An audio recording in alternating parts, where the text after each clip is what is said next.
নমস্কার বন্ধুরা, আজকে আমরা ভিডিওতে আলোচনা করব স্টেট ব্যাংকের গ্রাহকদের ব্যাপারে আর পাঞ্জাব ন্যাশনাল ব্যাংকের গ্রাহকদের ব্যাপারে। তো বন্ধুরা, স্টেট ব্যাংক দুটি নতুন প্রকল্প চালু করেছে আর পাঞ্জাব ন্যাশনাল ব্যাংক এফডিতে সুদ বাড়িয়েছে, সেই ব্যাপারে জানবো। আসুন তাহলে দেখে নিই এই ভিডিওতে।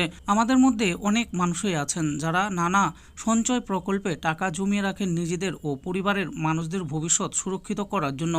এখন মিউচুয়াল ফান্ড ও এসআইপি এসে গেছে বেশি সুদের বিনিয়োগ স্কিম হিসেবে, কিন্তু বেশি সুদ পাওয়া গেলেও নিরাপদ না হওয়ার জন্য অনেক মানুষই এখনও পর্যন্ত ব্যাংক বা পোস্ট অফিসের স্কিমের উপর নির্ভর করে থাকেন। আমাদের দেশের দুই সবচেয়ে বড় রাষ্ট্রায়ত্ত ব্যাংক হলো এসবিআই ও পিএনবি। আর এক পরিসংখ্যান অনুসারে এই দুই ব্যাংক মিলিয়ে প্রায় ৬৮ কোটি গ্রাহক আছে। তাই যে কোনো ধরনের নতুন খবর বা নির্দেশ দেওয়া হলে এক কথায় দেশের প্রায় অর্ধেক জনসংখ্যার কাছাকাছি মানুষরা প্রভাবিত হবে।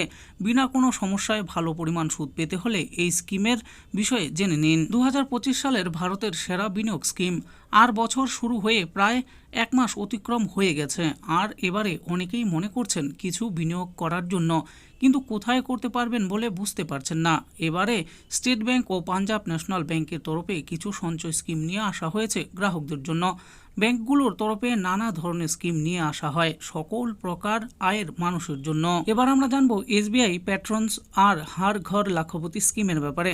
স্টেট ব্যাংকের তরফে হার ঘর লাখপতি স্কিম ও স্টেট ব্যাংক প্যাট্রনস স্কিম নিয়ে আসা হয়েছে। প্রথমটি একটি আরডি স্কিম, যেখানে প্রতি মাসে নির্দিষ্ট পরিমাণ টাকা জমা করার মাধ্যমে এককালীন বেশি টাকা ফেরত পাওয়া সম্ভব, এবং এই স্কিমে ৩ থেকে ১০ বছরের জন্য মেয়াদে টাকা জমা করতে পারবেন সকলে। এছাড়া যে দ্বিতীয় স্কিমটি এনেছে স্টেট ব্যাংক অফ ইন্ডিয়া, সেটি সকল গ্রাহকদের জন্য নয়। মূলত ৮০ বছরের বেশি যে সকল গ্রাহকরা আছে তাদের কথা মাথায় রেখে এই স্কিম নিয়ে আসা হয়েছে।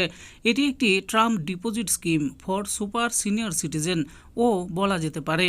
আরও জানতে কাছাকাছি ব্রাঞ্চে গিয়ে জেনে নিতে পারবেন। এবারে পাঞ্জাব ন্যাশনাল ব্যাংকের তরফে জারি করা কিছু স্কিম নিয়ে বিস্তারিত তথ্য জেনে নিন। পিএনবি এফডি স্কিম ২০২৫, ৩০৩ দিনের জন্য ফিক্সড ডিপোজিটে ৭% সুদ পাওয়া যাবে এবং ৫০৬ দিনের স্কিমের ক্ষেত্রে ৬.৭% হারে সুদ দেওয়া হবে।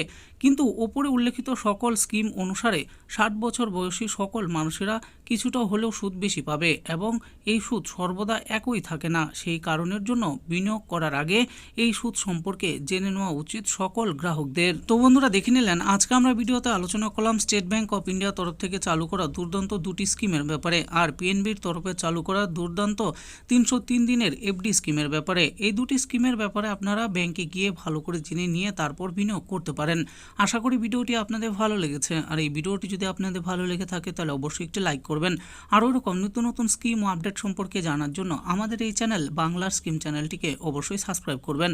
আর এই ভিডিওটি দেখার জন্য আপনাদের সকলকেই অসংখ্য ধন্যবাদ।